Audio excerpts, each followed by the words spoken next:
Asheville, North Carolina, 2005 alas 3 ng madaling araw. Tumanggap ng tawag ang Asheville Police Department mula sa estate sa gilid ng Blue Ridge Mountains. Sa pagdating ng mga pulis, natagpuan nila ang bangkay ni Nina Brooks, 25 anyos, nakahandusay sa sahig ng master's bedroom. May malalim na sugat sa ulo at katabi ng katawan ay isang golf club na may bahid ng dugo. Sa tabi ng kama, natagpuan ng asawa, si Mark Carter, 38 anyos, lasing, nanginginig, at paulit-ulit na sinasabi sa mga pulis, Hindi ko alam kung paano nangyari to, wika niya. Base sa inisyal na investigasyon, may ginanap na pre-wedding party sa mismong mansion gabi bago ang insidente. Hindi ito formal na event, parang private house party lang na may alak, malakas na musika, at iilang kaibigan at kamag-anak. Kasama sa mga dumalo ang stepsister ng biktima, si Leah Morgan, 24 na taong gulang, na ayon sa mga nakakita ay tahimik lamang sa buong gabi. At ang biktima naman ay huling nakita bandang alas 12 paakyat na ng kwarto. Ayon sa lead investigator na si Detective Reynolds, magsisimula pa lang ang tunay na investigasyon. Marami kasing piraso ng puzzle ang nawawala sa nangyari. Hindi natin po pwedeng sabihing aksidente ito, pero hindi rin po pwedeng magmadali sa konklusyon. Kailangan nating malaman ang buong nangyari bago ang alas 3 ng madaling araw, sabi niya. Dahil dito, parang may naiisip na siyang hakbang sa kaso. Kaya't dito na nahalukay ang buhay ng buong pamilya, ang Carter, Nina Brooks, at si Leah Morgan, na stepsister lang ni Nina. Si Leah ay isang event organizer na kilala sa kanyang galing sa pag-aayos ng mga kasal, birthday, at malalaking pagtitipon. Dahil likas siyang masinop at may magandang panlasa, mabilis siyang nakilala sa industriyang kanyang pinasok. Mahilig siyang makisalamuha sa iba at may malakas na personalidad, dahilan kung bakit madali siyang lapitan ng mga kliyente at bisita sa mga event. Kung si Mark ay tahimik at seryoso, si Leah naman ang kabaligtaran, bukas ang loob, palatawa, at laging handang mangakit ng atensyon. Samantala, si Nina kahit mas matanda ay isang college student pa lang na kumukuha ng kursong mass communication. Baguhan pa lamang siya sa kanyang landas at madalas ay nahihiya at nag-aalangan sa sarili. Ngunit sa kabila nito, may mga nakakakilala sa kanya bilang masipag, mahilig magsulat, at pangarap balang araw ay maging isang journalist o reporter. Siya ang pinakabata sa grupo at sa maraming pagkakataon, siya rin ang pinaka-inosente at madaling madala ng impluwensya ng iba. Si Mark Carter, 28 taong gulang, ay isang mekanik na nagtatrabaho sa isang kilalang auto repair shop sa lungsod. Sanay siya sa makina ng mga sasakyan at kilala ng kanyang mga kliyente bilang maaasahan at mabilis kumilos. Madalas siyang tawagin kapag may problemang teknikal sa mga kotse. At dahil dito, nakilala siya bilang isang bihasang manggagawa na may praktikal na galing. Hindi siya tulad ng mga profesional na nakaupo lang sa opisina. Ang kanyang mundo ay nasa garahe, amoy langis at bakal ang araw-araw na paligid. Sa personal na aspeto, si Mark ay may dating na hindi maikakaila. Matangkad, may katamtaman na kulay ng balat, hindi masyadong maputi, at may tindig ng isang taong sanay magtrabaho gamit ang kamay. Sa kabila ng pagiging tahimik at seryoso sa trabaho, nagiging palabiro at mapang-akit siya kapag nasa labas ng kanyang gawain.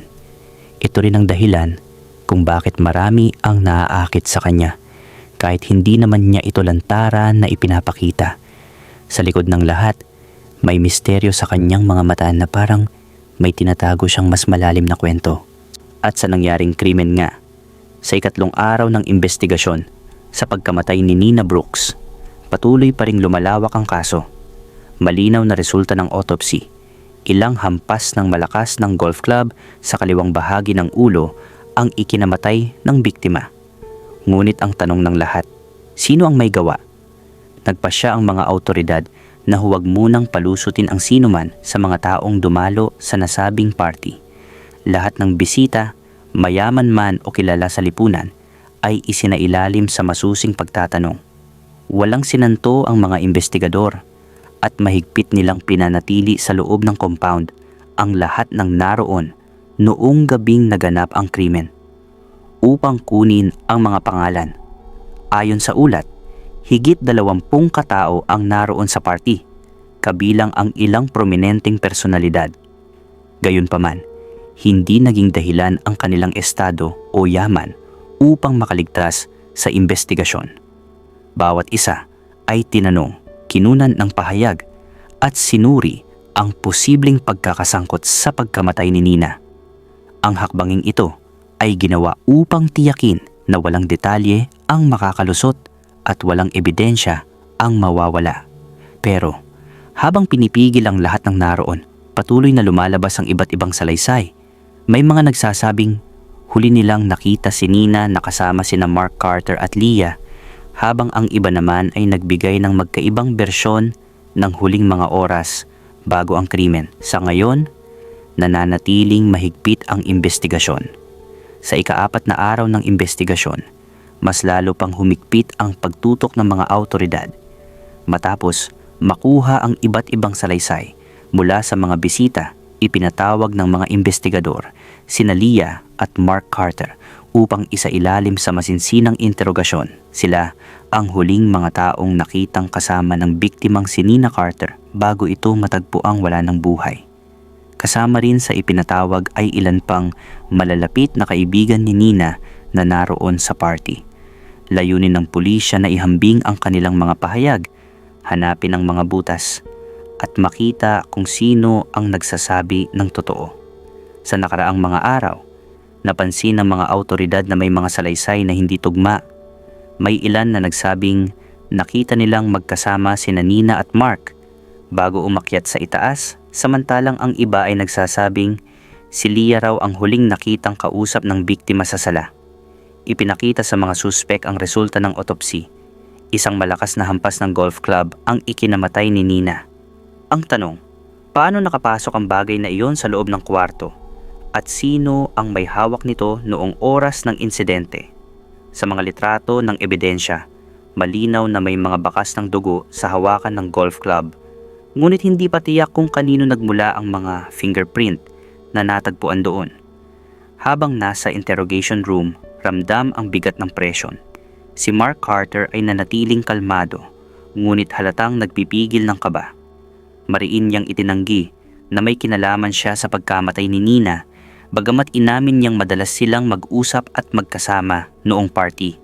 Si Leah naman ay hindi mapakali, madalas umiwas ng tingin at paulit-ulit na sinasabing lasing siya noong gabing iyon, kaya hindi niya maalala ang eksaktong nangyari.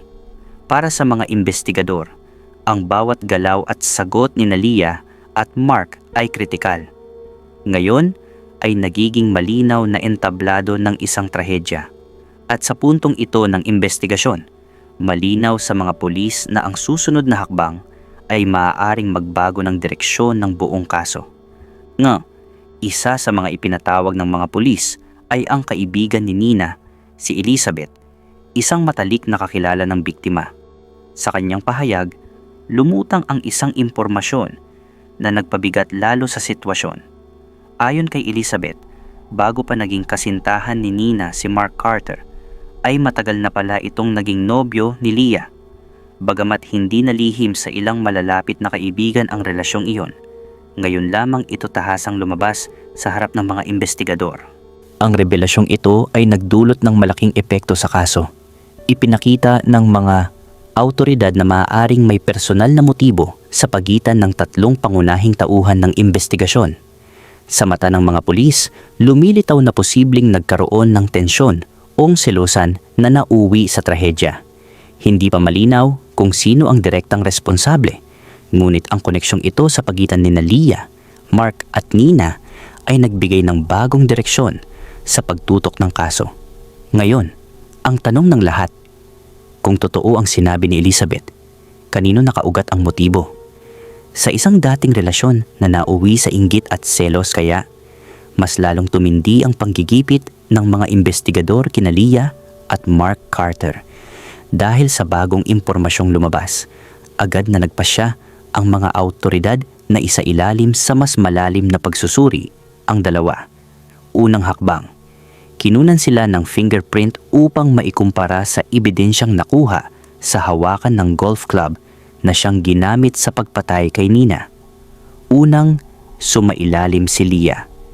Maingat na kinuha ang lahat ng kanyang fingerprint at agad na ipinasuri sa forensic team. Pagkatapos ng ilang oras na paghihintay, lumabas ang resulta. Negatibo. Wala ni isa mang bakas ng kanyang fingerprint ang tumugma sa golf club. Sumunod na tinawag si Mark Carter. Katulad ni Leah, kinuha rin ang lahat ng kanyang fingerprint. Pagkalipas ng pagsusuri, malinaw ang resulta. Positibo. Ang mga bakas ng kanyang daliri ay tumugma sa mga fingerprint na natagpuan sa hawakan ng golf club. Agad itong nagdulot ng bigat sa investigasyon. Para sa mga pulis, isa itong matibay na ebidensya na hindi maaaring balewalain. Ngunit sa kabilang banda, hindi pa rin tiyak kung ang fingerprint ay patunay na siya mismo ang nakapatay o kung simpleng nahawakan lamang niya ang bagay na iyon bago pa man naganap ang krimen. Dahil sa kabila ng resulta, mariing itinanggi ni Mark Carter ang anumang direktang kinalaman sa pagkamatay ni Nina. Umiiyak pa nga ito na parang nagdradrama na kesyo mahal daw niya si Nina at hindi magagawa iyon. Ngunit ngayon, sa mata ng batas, siya ang pangunahing suspek. Gayunpaman, hindi doon nagtapos ang investigasyon. Nais ng mga investigador na tingnan ang mas malalalim na motibo, lalo na ang usaping pinansyal. Kaya, ipinatawag nila ang kapatid ng ina ni Nina Brooks. Ang ginawang pagdinig ay nagbunyag ng isang mahalagang detalye. Bago pa man pumanaw ang ina ni Nina, naiwan nito ang isang malaking mana para sa kanyang anak. Ayon sa dokumento ng probate, mahigit $12 milyong ang halaga ng pera at real estate na ipinamana kay Nina. Ang yaman na ito ay nagmula pa sa orihinal na ama ni Nina, si Arnold Brooks, isang negosyanteng matagal nang pumanaw ngunit nakapag-iwan ng malaking ari-arian. Dagdag pa rito, lumitaw rin ang masalimuot na ugnayan ng pamilya. Ang ina ni Nina ay muling nag-asawa kay Andre Morgan, ama ni Leah Morgan, na kalaunan ay naging stepsister ni Nina. Dahil dito, hindi maiiwasang isaalang-alang ng mga investigador kung may kinalaman ang yaman at ang komplikadong relasyon sa pamilya sa nangyaring krimen. Ngayon, bukod kay Mark Carter, nagsisimula na ring mabuksan ang posibilidad ng ibang motibo, inggit, selos at higit sa lahat, ang usapin ng pamana. Matapos lumabas ang impormasyon tungkol sa pamana, ipinatawag ng mga investigador si Andre Morgan, ang ama ni Leah Morgan at stepfather ni Nina Brooks. Sa kanilang pagtatanong, umamin si Andre na matagal na niyang alam ang tungkol sa $12 milyong na mana na iniwan ng ina ni Nina. Ayon kay Andre, malinaw na nakasaad sa mga papeles na si Nina lamang ang pangunahing tagapagmana. Subalit, kung sakaling pumanaw si Nina nang walang sariling anak o direktang tagapagmana, may legal na posibilidad na ang ari-arian ay mapunta sa kanya bilang asawa ng yumaong ina ni Nina o dumaan man sa mas komplikadong proseso, siya pa rin ang pinakamalapit na may karapatan. Dito nagsimulang lumitaw ang bagong anggulo. Kung ang pagkamatay ni Nina ay hindi aksidente, maaaring may kinalaman ito sa usaping pinansyal. Kung mapatunayan ng korte na walang ibang tagapagmana, maaaring si Andre Morgan mismo ang makinabang sa pamana. Sa puntong ito, lalong naging masela ng kaso. Hindi lamang simpleng relasyon ni Nina, Mark at Leah ang nakataya. Ngayon, nakatali na rin dito ang isang napakalaking halaga ng salapi at ari-arian. At ang posibilidad ng krimen ay hindi lamang bunga ng selos o away magkasintahan, kundi isang planadong hakbang para sa kapakinabangan ng mana. Sa pagpapatuloy ng investigasyon, tuluyang inilaan ng mga awtoridad ang kanilang atensyon sa usapin ng pera at pamana. Habang sinusuri ang bawat detalye, isang mahalagang impormasyon ang lumitaw. Si Andre Morgan ay kilala palang mahilig maglaro ng golf. Bagamat tila simpleng libangan lamang, hindi ito nakaligtas sa mata ng mga investigador. Ang nasabing hilig ay agad na nagkonekta sa isang pangunahing ebidensya, ang golf club na siyang ginamit bilang kasangkapan sa pagpatay kay Nina Brooks. Para sa mga pulis, ang koinsidensya ay hindi basta maaaring isantabi. Ang tanong na ngayon, siya ba ang totoong may hawak ng sandata noong gabing iyon? O sinadya lamang niyang itago ang kaalaman upang iligaw ang investigasyon hanggang sa isang araw, ika-15 ng Hulyo, alas 7 ng gabi, opisyal nang kumilos ang mga awtoridad matapos makakalap ng sapat na ebidensya. Sa bisa ng arrest warrant, inaresto ang mag-ama na sina Andre Morgan at Leah Morgan kasabay ng pagkakadakip muli kay Mark Carter. Ayon sa mga investigador, malinaw na lumitaw ang larawan ng krimen. Ang pagkamatay ni Nina Brooks Carter ay hindi simpleng away ng magkasintahan, kundi isang maingat na planong sabwatan. Ang motibo, walang iba kundi ang $12 milyong na pamana mula sa yumaong ina ni Nina. Sa isinagawang pagtatanong, lumabas ang koneksyon ng bawat isa. Andre Morgan, bilang nakakaalam sa mga legal na posibilidad ng mana, siya ang itinuturong utak ng plano. Leah Morgan, bilang stepsister ni Nina, ginamit ang pagiging malapit upang hindi agad pagdudahan. Mark Carter, bilang mapapangasawa ng biktima, nagkaroon ng mahalagang papel sa pagpapatibay ng sabwatan, umaasang makikinabang din siya sa pamana.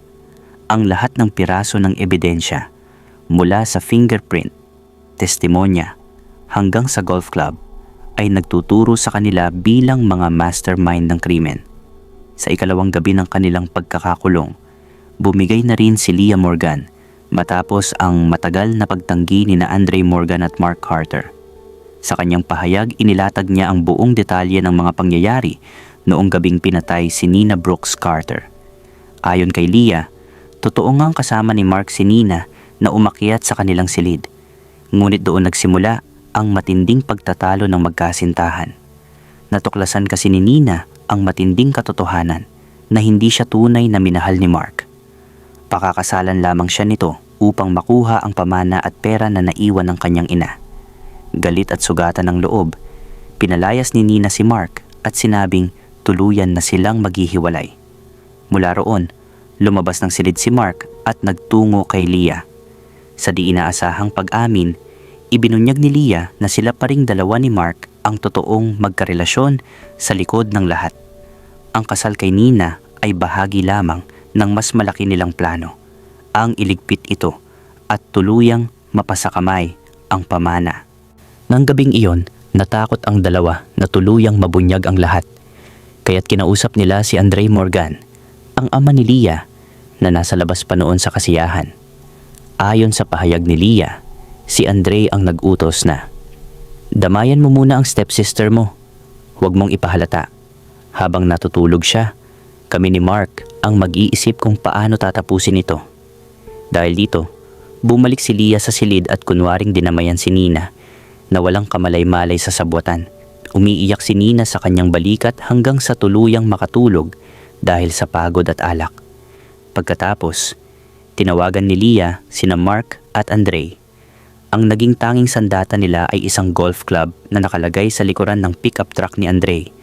Si Mark ang umakyat, dumaan sa likurang hagdan at pumasok sa silid kung saan mahimbing nang natutulog si Nina.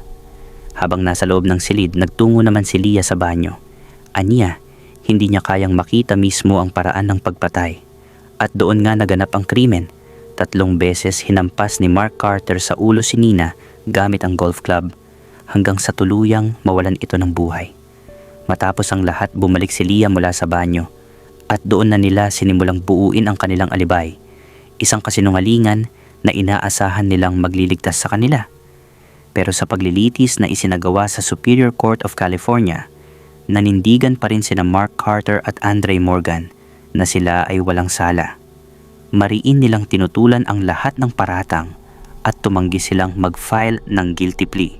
Subalit ang bigat ng mga ebidensya, lalo na ang mismong salaysay ni Leah Morgan, ay nagpatibay sa kaso ng prosekusyon. Kasama ng salaysay, ipinresenta ng mga pulis ang forensic report ng fingerprint ni Mark sa golf club, testimonya ng mga bisita sa party, at mga dokumento hinggil sa pamana. Lahat ng ito ay nagturo sa iisang direksyon. Ang krimen ay planado at may malinaw na motibo. Sa huli, matapos ang mahabang paglilitis, naglabas ng hatol ang korte. Mark Carter, guilty sa first-degree murder at conspiracy to commit murder, hinatulang habambuhay na pagkakabilanggo ng walang parol. Andre Morgan, guilty sa conspiracy to commit murder at aiding and abetting, hinatulang 40 taon hanggang habambuhay na pagkakabilanggo. Laya Morgan, dahil sa kanyang buong pag-amin at kooperasyon, hinatulan ng 25 taon hanggang habambuhay sa kasong second-degree murder. Ngunit binigyan ng posibilidad ng parol matapos ang minimum na sentensya. Ang kaso ay nagsilbing paalala sa publiko kung paanong ang kasakiman at pagtataksil sa pamilya ay maaaring humantong sa pinakamadilim na trahedya. Sa bisa ng batas ng US, tuluyan nang naisara ang kasong kriminal laban kina Mark Carter, Andre Morgan at Leah Morgan, isang kasong nagtapos sa mabigat na parusa at pagbagsak ng isang pamilya.